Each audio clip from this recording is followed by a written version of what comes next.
Eu sempre me pergunto aonde que eu poderia ter feito um pouco mais para, de repente, não ver algumas pessoas da minha família, muitos até, serem cegadas por esse movimento terrível, fascista, e que está acontecendo comigo, com vários amigos, sabe? A gente não...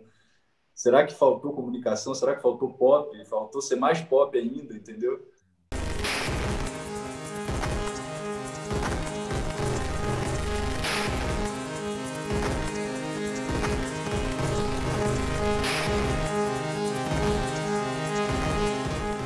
Continuamos conversando com artistas de todo o Brasil para saber sobre esse momento da vida do país. O Brasil vive um momento bastante complicado com o ressurgimento do fascismo em diversos setores da sociedade e em altas instâncias de poder. Grupos identitários e partidos de oposição têm se mobilizado para fazer uma resistência a todas as violências que têm sido cometidas contra a população, contra os nossos direitos. Qual é o papel da comunidade artística nesse contra-ataque? Desenhista, fotógrafo, performer, multiartista.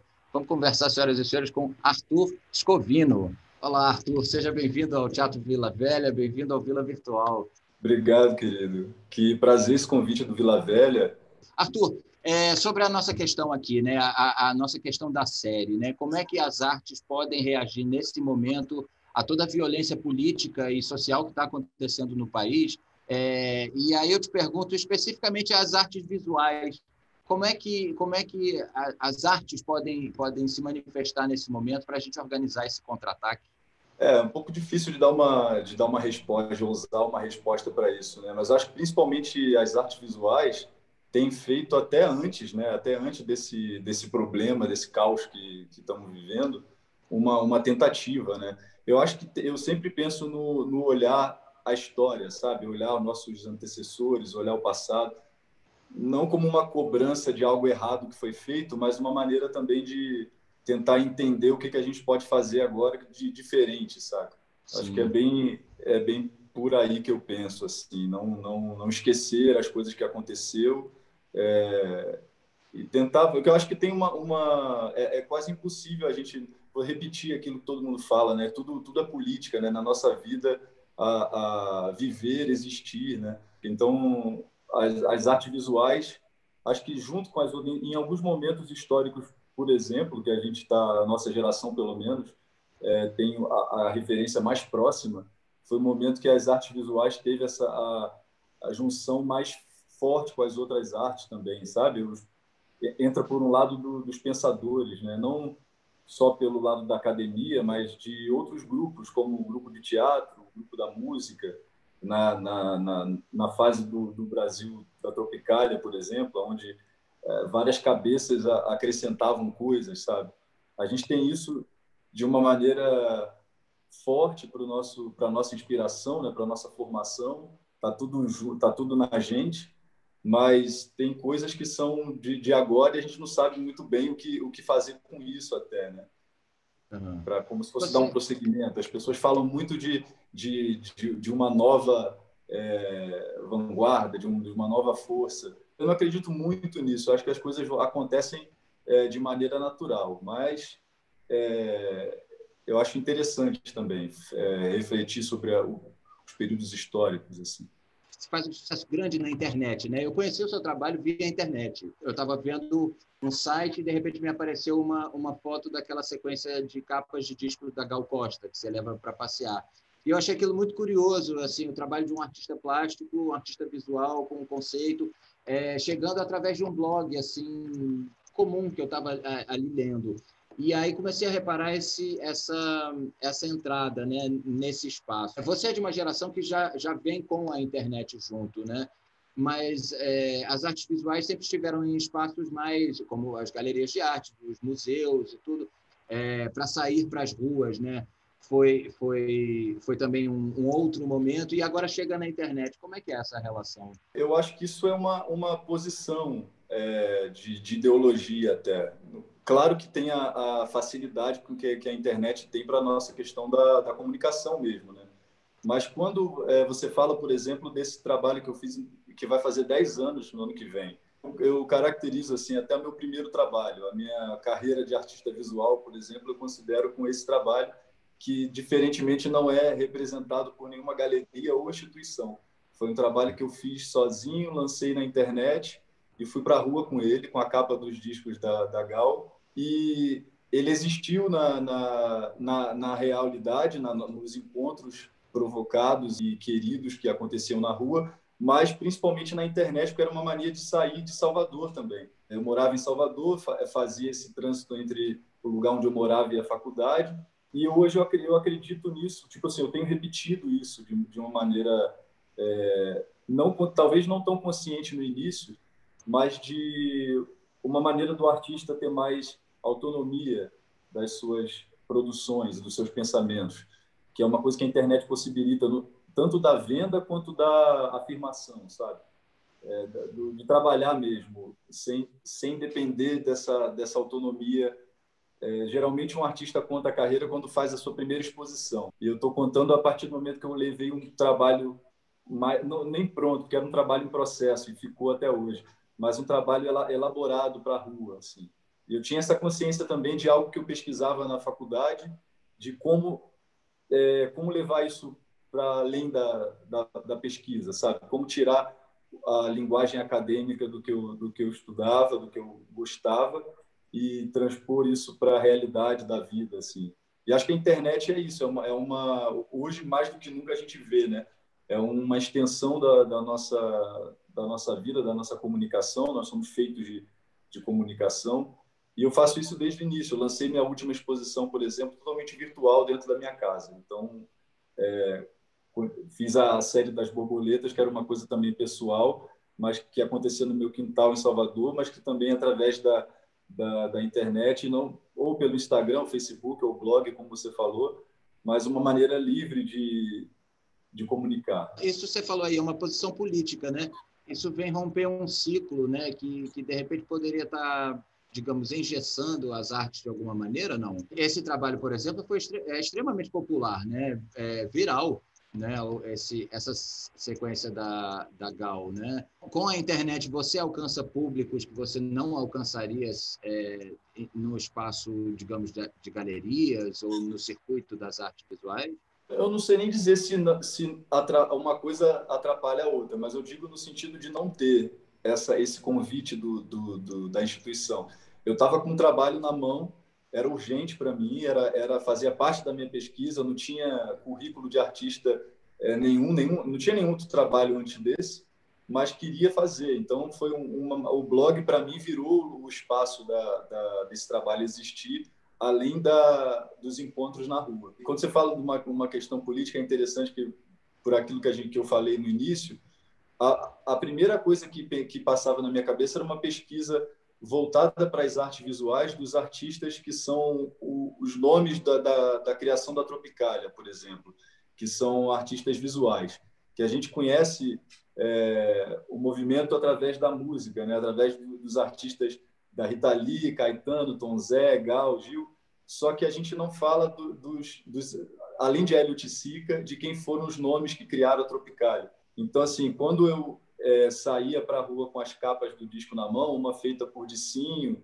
outra por Ednizio Primo, outra por Rogério Duarte, com Ali Salomão, então era uma maneira também de sair do texto acadêmico, onde eu falava sobre esses artistas, e talvez deixar uma maneira mais popular, tentar tirar da minha linguagem também os vícios acadêmicos e conversar naturalmente com as pessoas na rua sobre isso. Isso era uma coisa que eu pensava na época e que continuo fazendo até hoje. Vai fazer 10 anos e eu acredito nisso, sabe? Eu acho que talvez em algum momento o artista tenha se colocado com uma distância um pouco, talvez para seduzir o público, tenha se colocado com uma distância como algo diferente e especial. E aí faz com que talvez a linguagem não seja tão... Eu não falo só popular no sentido, mas de acessível, sabe? Eu participei, por exemplo, de várias exposições depois disso, de instituições, de lugares, museus, galerias, que tinha muita grana para investir, dinheiro público para fazer, e que a maioria do público que visitava, por exemplo, era público de escola. Então, assim, qual era o tipo de linguagem que eu poderia ter fazendo o meu trabalho, não deixando a minha ideia principal, mas, ao mesmo tempo, o desejo é a comunicação, né? Então, eu fico sempre pensando em quebrar essa distância, sabe? Quebrar esse mito, talvez, que tenha um pouco das artes, dos artistas, sabe?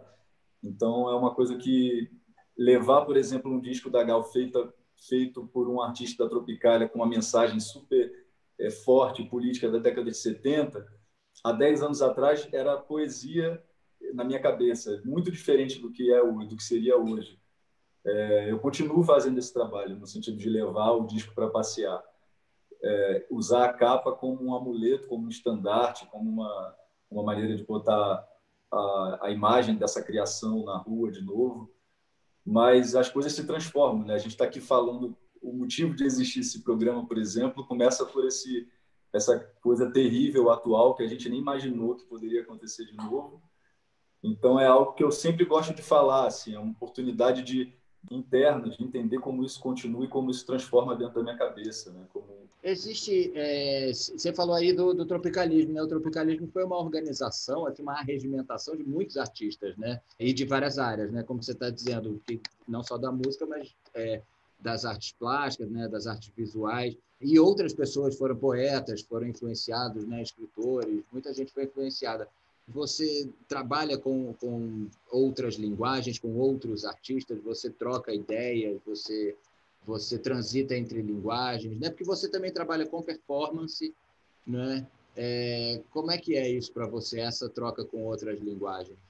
Eu acabo fazendo isso com o meu próprio trabalho, enfim, assim, tipo, é óbvio que colaborações eu sempre fiz, acho que desde esse primeiro que a gente está falando, né? Por exemplo, várias pessoas da música participaram desse projeto meu, dessa ideia, e até hoje tenho relação com os artistas de várias linguagens, e tem uma coisa meio... eu penso o meu trabalho como livros, sabe? Como histórias que estão sendo desenvolvidas.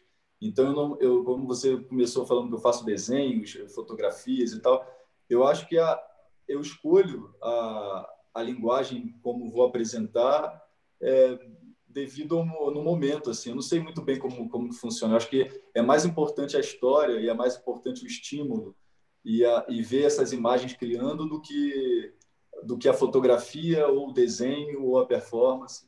Entende? Eu consigo enxergar essa liberdade de produção, de criação, como uma coisa também que eu comecei fazendo. Então, essas relações eu acho importante, sim. Você já teve obras, entre aspas, censuradas, né? Por causa, às vezes, de um nu ou alguma coisa que na internet foi denunciada por alguém, uma foto que o Instagram, de repente, fechou. A gente teve recentemente, né, o caso do Queer Museu, né, em que, de repente, setores da sociedade que anteriormente não tinham nenhum interesse ali em disputar esse campo, estavam entrando nesse campo, querendo determinar o que podia ou não podia fazer numa exposição, numa performance, etc. Você percebe já esse avanço do conservadorismo por cima das artes, assim, próximo? O Michael Kempinski também teve uma performance, né, que teve uma intervenção. Você sente isso crescendo, esse avanço reacionário aí por cima da criação?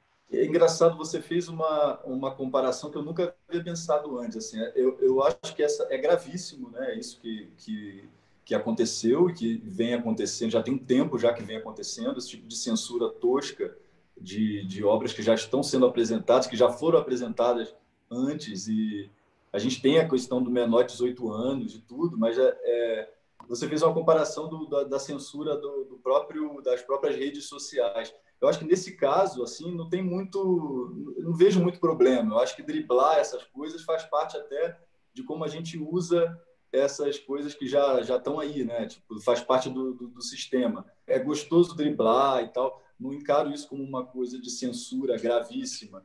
Mas no caso de trabalhos de artistas que estão sendo apresentados em instituições, em museus, em galerias, e os casos que você citou e que eu vi também acontecer, coisas que aconteceram em Belo Horizonte, tem um monte de exemplos aí para a gente citar, que é muito grave. É uma coisa assim, quase, tipo, parecia que a gente estava prevendo aonde isso poderia chegar se aquilo continuasse acontecendo, sabe? Existe música um tema erótico. Existe o funk do Rio de Janeiro que fala sobre... Uma parte fala sobre droga, outra parte fala sobre erótico e até pornográfico mesmo. É uma questão até de dizer que aquilo é arte para maior de 18 anos e pronto, entendeu? Que não é o caso, sabe? Que quando toca um carro com uma música com teor pornográfico na rua, tipo, aquilo tá... a gente pode debater várias coisas sobre isso, mas no caso de trabalhos que já foram apresentados várias vezes antes, sabe? Que interesses políticos fazem que as pessoas que candidatos ou políticos que já... Foi o caso que aconteceu, né? Tome partido daquilo para poder fazer uma confusão, uma estratégia em argumentos até nas redes sociais e na imprensa para levantar outras coisas, que é essa intolerância, esse monte de coisa absurda. Eu acho perigosíssimo, assim, não tem como... Isso tem que ser falado, assim, sempre, sabe? Por exemplo, eu estava fazendo um trabalho recentemente com os símbolos da bandeira nacional. E aí estava pesquisando, alguns amigos me falaram, não pode cortar a bandeira, não pode. Cara, eu entendo essas coisas que não pode. Tipo, se não pode, não pode. Não precisa fazer uma coisa rebelde de cortar a bandeira porque não pode. É grave você não poder usar os símbolos que estão ali, sabe? Símbolos com poesia, com liberdade de pensamento. Você não é fazer com a própria bandeira, mas sobre o que é a bandeira, sobre o que são os símbolos, sobre o que você faz em cima daquilo. Então, acho que é importante insistir.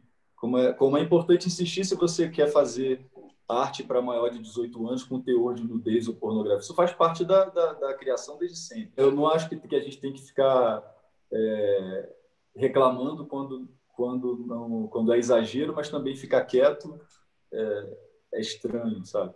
Você tem uma série que se chama Os Caboclos, é isso? Você tem um trabalho também sobre identidade brasileira, né? É um tema para você, né?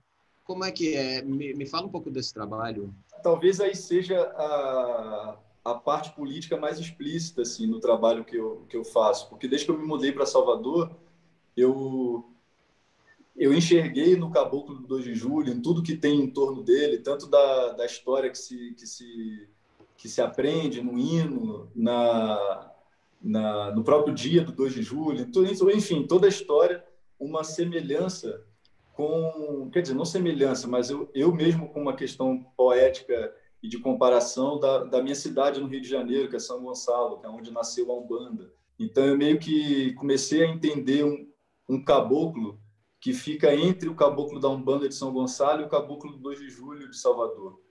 E, e comecei a fazer tanta coisa com esses caboclos e enxergá-los em tantas coisas que aconteciam comigo, até em níveis espirituais e pessoais, que ele passou a existir, sabe, esse meio termo entre a alegoria política que representa a independência do Brasil na Bahia e esse caboclo de São Gonçalo que é espiritual. Eu vejo ele no 2 de julho, na procissão, não é procissão, é uma marcha cívica misturada com coisas que acontecem que parece procissão. Um exemplo que eu posso te falar, eu fiz um filme que eu chamei o Caboclo do 2 de Julho, e apresentei esse filme na Holanda, apresentei numa exposição individual que fiz em Moscou e também em Belo Horizonte.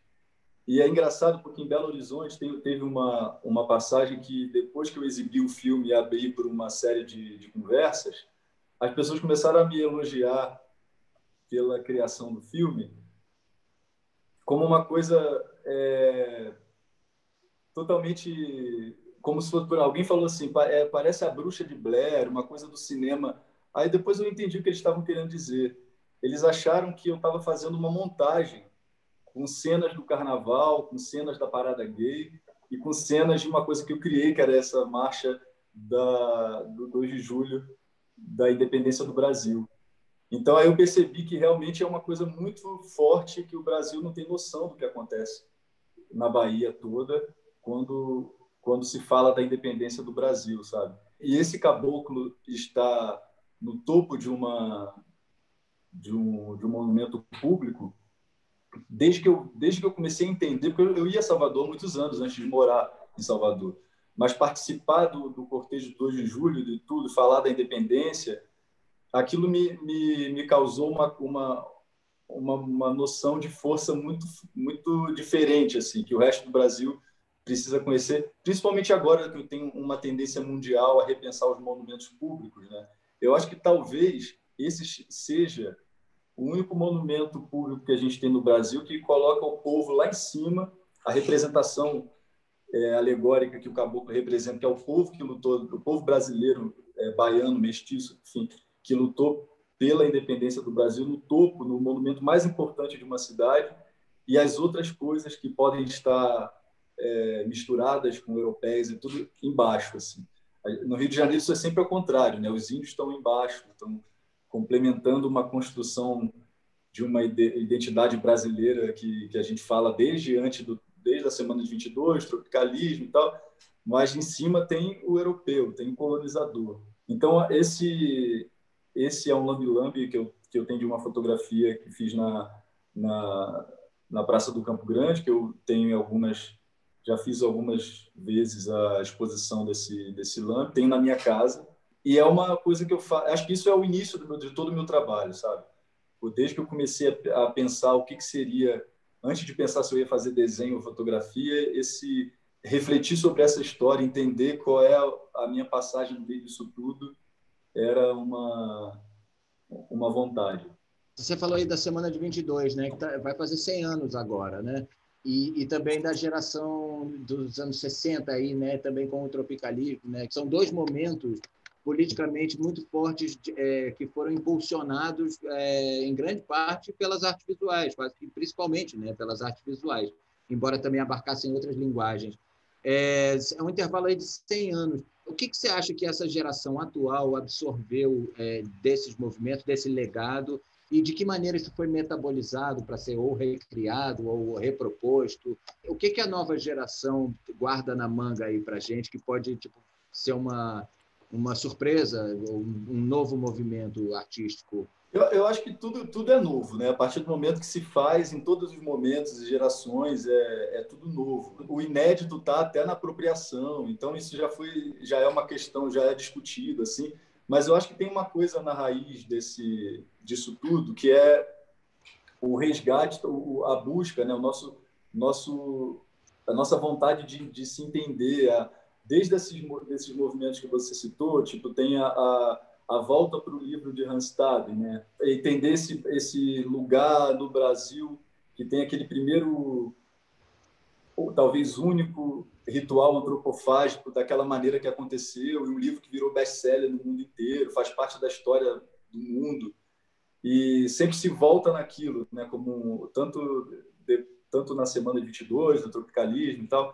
Esse novo pode ser sempre isso, a gente se rever. Hoje eu acho que a gente não tem mais nem se deve fazer mais designar um grupo que está criando uma coisa nova para dizer, nós somos vários grupos, entende?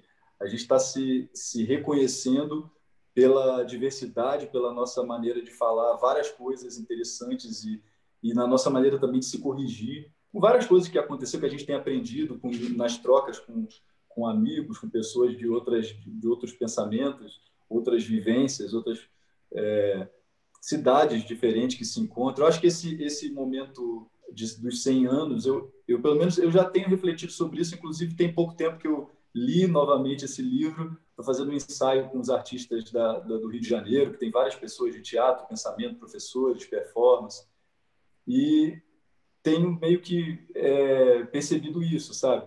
A gente não tem mais esse espaço de falar que existe um grupo, mas são vários grupos acontecendo ao mesmo tempo, que está em busca de se rever, sabe, de se entender e existir talvez criar uma harmonia maior com a inclusão. Tem uma coisa nos artistas que eu percebo, por exemplo, no movimento da Tropicália, que é depois do anterior, né, que ele resgatou essa história do passado, desse livro, das fontes históricas, culturais e de tensões, essa maneira de incluir os outros artistas e os outros pensamentos, sabe? Hoje a gente tem uma tendência a rejeitar também as coisas, né? Aquela pessoa que não fala muito bem como eu falo, então não faz parte do meu grupo. A gente vê, por exemplo, no tropicalismo, uma das coisas que eu acho que é inspiradora é a inclusão, um exemplo, a inclusão de Roberto Carlos, sabe? Que é tal, o que a gente pensaria hoje sobre isso? Né? Artistas como Hélio de Sica, Caetano, Gil, tal, dialogando diretamente com Roberto Carlos dentro de uma coisa completamente oposta aos movimentos de políticos da esquerda daquela época, mas que fazia uma grande presença. Enfim, às vezes isso me passa pela cabeça, que a gente tem rejeitado muito, sabe? Em vez de acolher. A coisa do novo isso acontece, isso explode naturalmente, né? Nas cabeças dos artistas e todas as linguagens. De vez em quando as pessoas me perguntam sobre isso por causa dessa história da internet que você falou. E eu acho que ser pop é um desejo, sabe? A arte é comunicação. Eu sempre me entendi como poeta, sabe? Antes de qualquer nomenclatura das artes, você fala que eu sou fotógrafo, se sou performer. Então, assim, o desejo de comunicação, eu entendo ele como uma coisa de referência do meu lugar, da minha família, de onde eu vim, sabe? Então, acho que ser pop, no sentido de uma tentativa de, ao mesmo tempo que eu posso acessar a linguagem acadêmica, técnica, erudita, mas eu tenho a escolha de fazer com que isso seja diluído na maneira como eu quero me comunicar, sabe?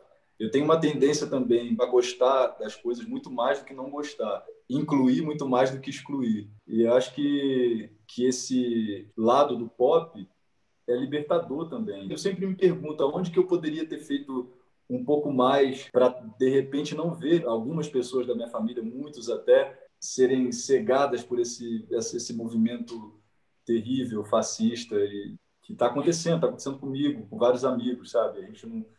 Será que faltou comunicação? Será que faltou pop? Faltou ser mais pop ainda, entendeu?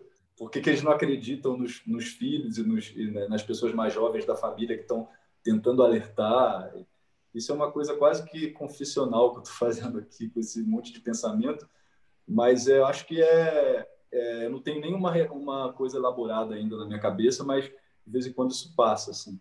Mas isso é uma tendência, né? A gente tem visto isso, às vezes, de lugares inesperados, né? De pessoas aderindo a esse movimento e a gente, né, se surpreendendo. Você também trabalha com elementos de cultura religiosa, né? Por que esse interesse tem a ver com busca de uma identidade nacional, uma identidade brasileira? Por que você trabalha com a cultura religiosa? Aquilo que eu tinha falado para você da Umbanda, de São Gonçalo, das tradições que vieram comigo da minha família, da cidade onde eu nasci, tem essa onda disfarçada da Igreja Católica, mas como a gente diz muito no Rio de Janeiro, que nos fala muito em Salvador, as macumbas por trás disso, sabe? As próprias imagens, a própria estética barroca, kit, nova, da década de 70 e 80, onde eu nasci, na casa das pessoas.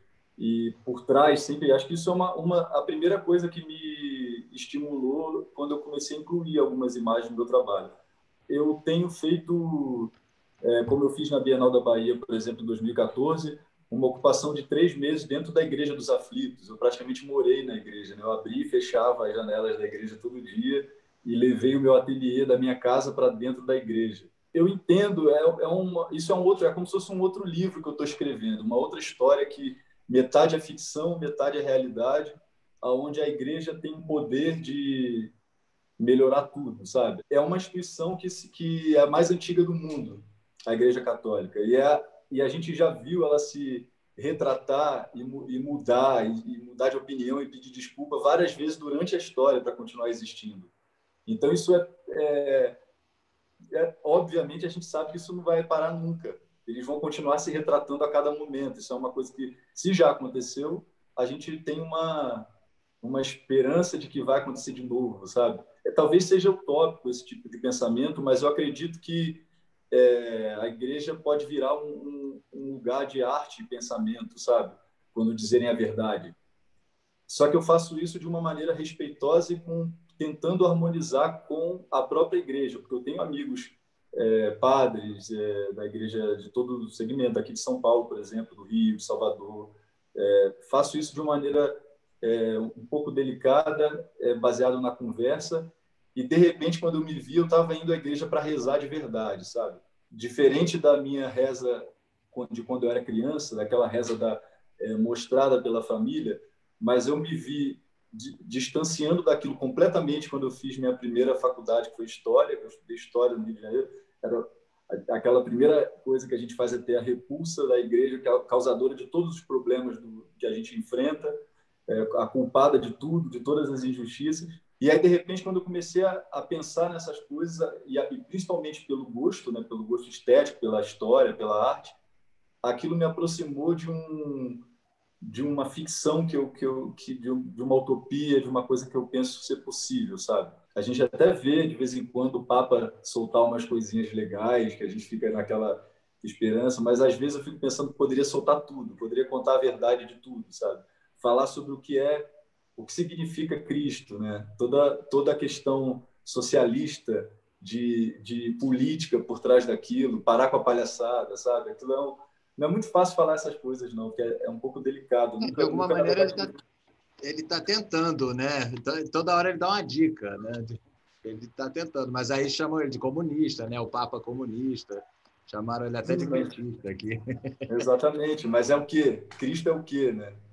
O que está por trás do amar o próximo como a si mesmo, de todas as frases, de todas o pensamento e as metáforas. Para mim, assim, enquanto poeta, usar isso que me foi que é o mundo onde me jogaram, né? Eu nasci em 1980, no meio dessa coisa aí toda, né? Na cidade e tudo.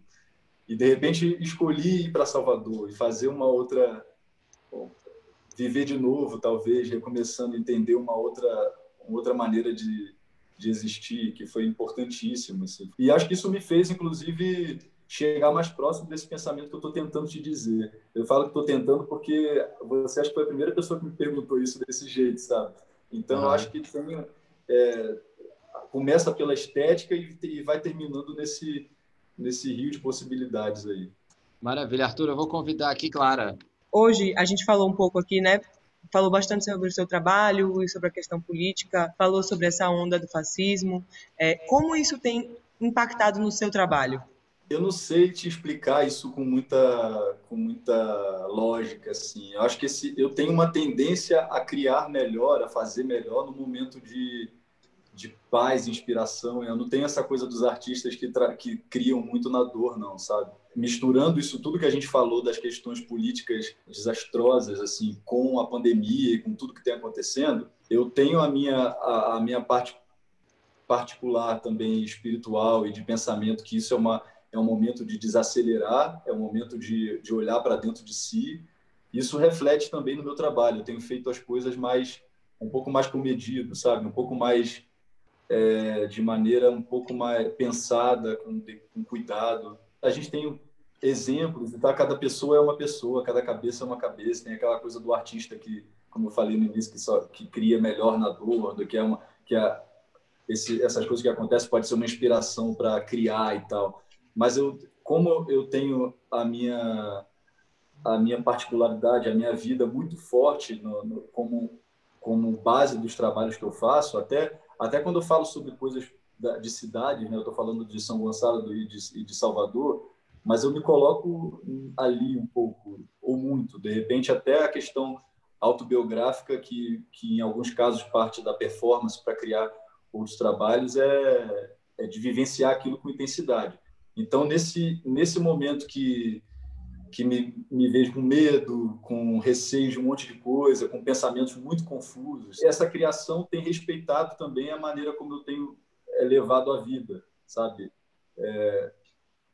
Por mais que tenha gente fazendo, eu estou totalmente dentro da minha casa, sem receber amigos, sem sair desde o início, como uma forma também de respeitar um sinal da natureza, sabe? Eu acho que não que atrapalha, porque a gente continua vivendo e continua existindo, mas para mim tem ficado mais difícil, no sentido de não exagerar nas coisas, sabe? De tudo ter um pensamento mais íntimo e cuidadoso.